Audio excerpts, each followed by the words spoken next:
a new girl. Okay. And can you tell us what your life was like before you came to church? Before I came to church, I was in a pretty dark place. I struggled a lot with feeling alone. I had a void inside that I just felt like needed to be filled, and I filled it with drugs and alcohol and relationships. Okay. And when was your turning point, or how or why did you give your life to Christ?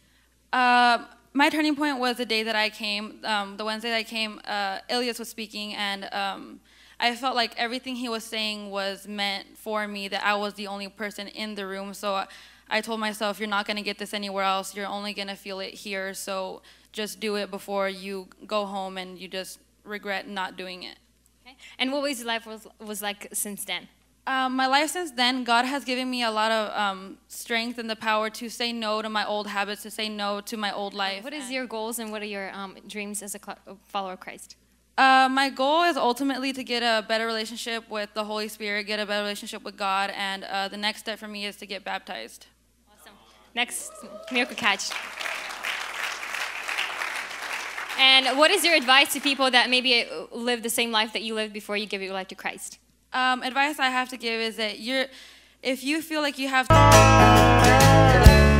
Corey's eyes are like a jungle, he smiles, it's like the radio.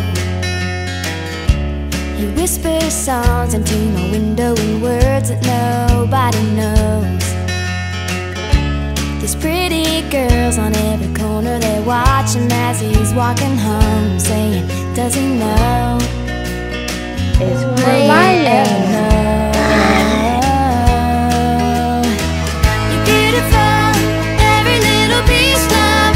That shocking report from Josh Duggar from 19 Kids. Those Christian beliefs are very well present there.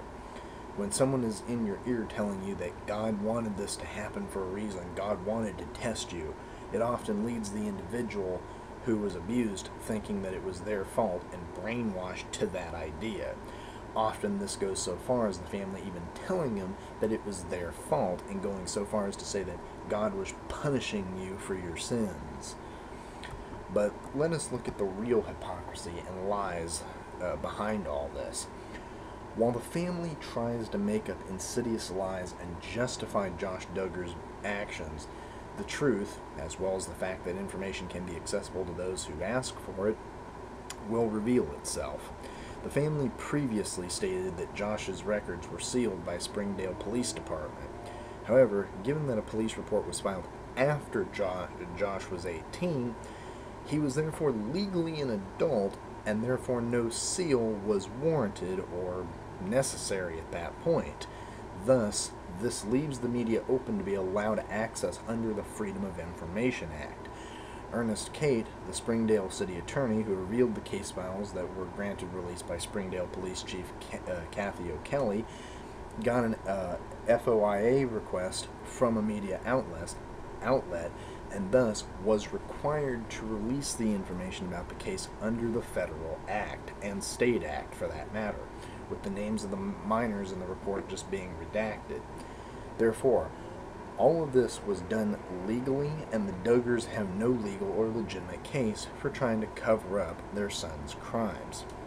Of course, the Duggars and their conservative twat nozzle supporters are using Fox News as their propaganda outlet, screaming that they are victims of a left-wing agenda by the city attorney and the media, and the insensitive media, with supporters such as Mike Huckabee and Fox News pinhead Trace Gallagher, who are trying to justify and omit information to fit their beliefs and trying to coerce their audience into believing their load of tripe. Gallagher states that Arkansas Freedom of Information Act says that the records of a juvenile shall remain confidential and shall not be the subject of disclosure under the FOI. That is true, but by both Arkansas and federal law, the juvenile, in this case, Josh Duggar, was already above the age of 18 and above the age of consent when the police report was filed, so there is no basis for sealing the records, and thus the records are not subject to confidentiality and could be disclosed to the public record for those who wish to seek more information on it. Therefore, Gallagher's arguments is baseless and valid, having been only based upon the Duggars family's lies and his network's right-wing agenda to lie and, well, misappropriate the facts. And of course, why shouldn't we expect anything else? I mean, after all, we are talking about a group of right-wing and Christian extremists who have been trying to undermine American politics and society and try and stalemate, stagnate, filibuster, oppose, blockade, and just plain stifle any progress to LGBT plus rights, calling trans people pedophiles and the right of gay marriage as a threat to America, a threat to society, a threat to religious freedom, a threat to traditional marriage, or just plain persecution or bullying of Christians. The very insanity and oppressor mentality of the right is pretty well established, but for the sake of argument, the only persecution or bullying done is by the right-wing Christian majority against the people they oppress, by claiming those people are the ones oppressing them. It is very much similar to the white colonizer, white supremacist mentality that is held by Americans when they invade a third world country without really thinking about the hardships, death, and feelings to those they occupy the land of. But I digress. The real hypocrisy lies within the right-wing and Christian extremist groups, in which it is okay to cover up sexual abuse, rape, incest, and violence when it is convenient for them, but LGBT plus people and their supporters are the real monsters here, right?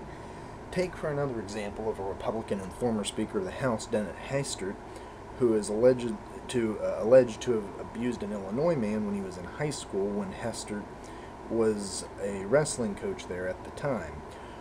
While there has been no response from Hastert, his family, or the right-wing cronies at this time, it is inevitable that they most likely will try to downplay the accusations, cover it up, and or just justify the entire thing. Let's humor one more example of how Newt Gingrich cheated on his wife and was married 3 times. One wife he served divorce papers to while she was in the hospital being treated for cancer. So once again, it's okay to sexually abuse, rape, steal, lie, and commit other forms of violence and commit adultery, all of which I believe are violations of the most sacred laws of the Bible, the 10 Commandments, but we'll just ignore that because LGBT plus people and their supporters are the real enemy here, right? Let us also take into account the fact that just recently in Texas, a state where the pseudoscience creationism is allowed to be taught in place of evolution in schools, where LGBT plus student activists were sent home because of their Gay OK t-shirts that were to show support and raise awareness about bullying, or to show support for one of their classmates and raise awareness about bullying that one of their bullied gay classmates was subjected to. The fascist administration of Phobian Middle School sent them home citing any disruptive or distractive mode of clothing or appearance that adversely impacts the educational process is not permitted. So teaching a pseudoscience based on and backed up by absolutely no facts at all other than the Bible and other Christian idiocy instead of evolution, which is backed up and based on and backed up by, oh that's right, science and facts, is okay, but apparently a shirt that supports a gay student who is being bullied and raising awareness to stop bullying is apparently a distraction. That really says a lot for a backwards-thinking, religious fanatical, redneck hotbed like Texas, notorious for its hatred of gay people, black people, Mexicans, science, and basically anything that doesn't conform to a right-wing political and Christian religious agenda. In other words, Texas is the freaking poster child for the freaking Republican Party and any Christian fundamentalist bitch nuggets. As the LGBTQ Nation stated in a June 6, 2015 article, outside of just issue advocacy, religious right figures attempted to pick any criticism of their political positions and records as a direct attack on their freedoms and religious beliefs, suggesting that their deeply held beliefs should somehow give them immunity from political reproach. This is very true. Any opposition aimed at the right-wing forces these days is attacked and depicted by the media, by right-wing media, like Fox News, as being an attack on religious beliefs, liberal propaganda attacks, or mudslinging, and is often almost seen as a direct attack on the right wing by conservative pundits.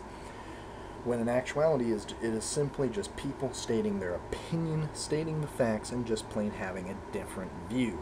But somehow that is just seen as a war on the right wing, and thus a war on America, as if the right-wing extremists are some sort of freaking patriots or guardians of liberty.